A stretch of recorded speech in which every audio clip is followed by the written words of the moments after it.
സ്വിഗ്ഗി, സൊമാറ്റോ പോലെയുള്ള ഡെലിവറി പ്ലാറ്റ്ഫോമിൽ വർക്ക് ചെയ്യുന്ന ഒരു ഫ്രണ്ട് അല്ലെങ്കിൽ പരിചയത്തിൽ ഒരാൾ, അതുമല്ലെങ്കിൽ നമുക്ക് ചുറ്റുമൊന്ന് കണ്ണോടിച്ചാൽ തന്നെ ഒരാളെയെങ്കിലും നമുക്ക് കാണാൻ സാധിക്കും.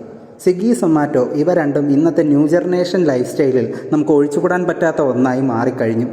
ഉപ്പ് തൊട്ട് കർപ്പൂരം വരെ ഒരു വീട്ടിനാവശ്യമായ സാധനങ്ങളും ഭക്ഷണ സാധനങ്ങളും ഉൾപ്പെടെ മെഡിസിനുകൾ എന്നു വേണ്ട ഒരുവിധപ്പെട്ട എല്ലാ സേവനങ്ങളും ഇത്തരം ആപ്പുകൾ നമുക്ക് പ്രൊവൈഡ് ചെയ്യുന്നുണ്ട്. ഇത്തരം ആപ്ലിക്കേഷനുകളിലൂടെ നമുക്ക് വേണ്ട സേവനങ്ങൾ നൽകുന്ന ഡെലിവറി ബോയ്സ് അവർ രാപകലില്ലാതെ ചെയ്യുന്ന ആ ഒരു കഠിനാധ്വാനത്തെ പ്രശംസിച്ചില്ലേലും അവരെ ഒരു നികൃഷ്ട ജീവിയെപ്പോലെ കാണുന്ന ഹോട്ടൽ അധികൃത വർഗത്തിൻ്റെ ആ ഒരു ധാർഷ്ട്യത ഇക്കഴിഞ്ഞ ദിവസം നമ്മൾ ഏവരും സോഷ്യൽ മീഡിയ വഴി കണ്ടറിഞ്ഞതാണ്.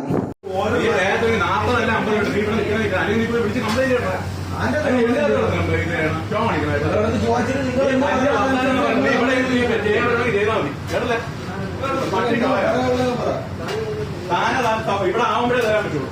അല്ല നിനക്ക് വേണ്ടി പ്രത്യേകതകളൊന്നും ഉണ്ടാക്കാൻ പറ്റൂല. മാറി അവിടെ അല്ല നിന്റെ പേരിൽ നോട്ടി നീ പോടാ നീ അങ്ങോട്ട് ഉണ്ടാക്കിയല്ല മാറിയില്ല. 40 മിനിറ്റ് ഒരു മണിക്ക് മര്യാദ തന്നെ സംസാരിച്ചു. ഒരെണ്ണം സൗണ്ട് കുറച്ച് സംസാരിക്കും. ഞാൻ ആദ്യം മര്യാദ തന്നെ നിങ്ങൾ സംസാരിച്ചു.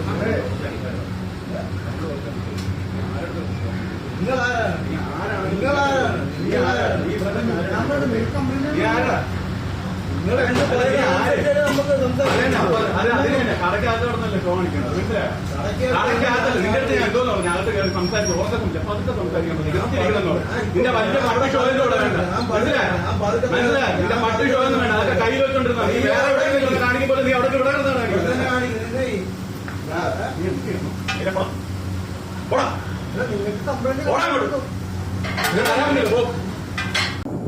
ഏത് ജോലിക്കും അതിൻ്റേതായ അന്തസ്സുണ്ട്. Give respect and take respect. ആ ഒരു വ്യക്തിക്ക് ഏർപ്പെട്ട ആ ഒരു അപമാനം മറ്റൊരാൾക്കും നാളെ ഉണ്ടാവാതിരിക്കട്ടെ. നമുക്ക് ഭക്ഷണം കൊണ്ടു നൽകുന്ന ആ ഒരു വ്യക്തി എക്സ് ഓർ വൈ ആരുമായിക്കൊള്ളട്ടെ, അയാൾ ആഹാരം കഴിച്ചോ എന്ന് നിങ്ങൾ ആരെങ്കിലും ചോദിച്ചിട്ടുണ്ടോ? പെരുമഴയത്തും ബഹുനില കെട്ടിടങ്ങളിലും ലിഫ്റ്റ് വർക്ക് ചെയ്യാത്ത ആ ഒരു സാഹചര്യത്തിലും നനഞ്ഞു കുളിച്ച അവസ്ഥയിലും വിയർത്തൊലിച്ച മുഖത്തോടെയും നിറപ്പുഞ്ചിരിയോടെ ഭക്ഷണം വെച്ച് നീട്ടുന്ന അവരെ നോക്കി തെല്ലും കൂസലില്ലാതെ എന്തേ ലേറ്റായി എന്ന് ചോദിച്ച് വഴക്ക് പറയുന്ന ചിലരെങ്കിലും ഈ വീഡിയോ കാണുന്നവരിൽ ഉണ്ടാകാം. നിങ്ങൾക്ക് ചെയ്യാൻ പറ്റാത്ത ഒരു കാര്യം മഴയത്ത് മടി പിടിച്ച് പുറത്തു പോകാതെ ഇരിക്കുന്ന കുഴിമടിയനായ താങ്കൾക്ക് വേണ്ട ഭക്ഷണം എത്തിച്ചു തരാൻ ഒരുപക്ഷെ വഴിയിൽ കറണ്ട് കമ്പി പൊട്ടി വീണാൽ തൻ്റെ ജീവൻ പോലും നഷ്ടമായേക്കാവുന്ന ആ ഒരു സാഹചര്യത്തിൽ ആ ഒരു ഭക്ഷണം എത്തിക്കാൻ കാണിക്കുന്ന നല്ല മനസ്സിനെ പ്രശംസിച്ചില്ലെങ്കിലും അപമാനിച്ചു വിടരുത്. ഹോട്ടൽ അധികാരികളോടാണ് ഇനി എനിക്ക് പറയാനുള്ളത്. നിങ്ങളുടെ സ്ഥാപനത്തിൽ ഡയറക്റ്റായി വരുന്ന ഏതൊരു കസ്റ്റമറിന് നൽകുന്ന അതേ പരിഗണന ഡെലിവറി ബോയ്സിനും നൽകിയേ മതിയാവൂ. കാരണം എന്തെന്ന് വെച്ച് കഴിഞ്ഞാൽ ഹീസ് എ കസ്റ്റമർ റെപ്രസെൻറ്റേറ്റീവ്. അദ്ദേഹം നിൽക്കുന്നത് ഒരു കസ്റ്റമറിന് വേണ്ടി തന്നെയാണ്. So treat him as like a VIP, not like a slave. അദ്ദേഹം നിങ്ങളുടെ അടിമയല്ല, തീർച്ചയായിട്ടും ഒരു VIP ആണ്. നാളെ ഇതേ വ്യക്തി തന്നെ ഡെലിവറി യൂണിഫോം മാറ്റിവെച്ച് താങ്കളുടെ ഹോട്ടലിൽ ഭക്ഷണം കഴിക്കാൻ വന്നാലും ഇത് തന്നെ ആവുമോ താങ്കളുടെ ആ ഒരു മനോഭാവം?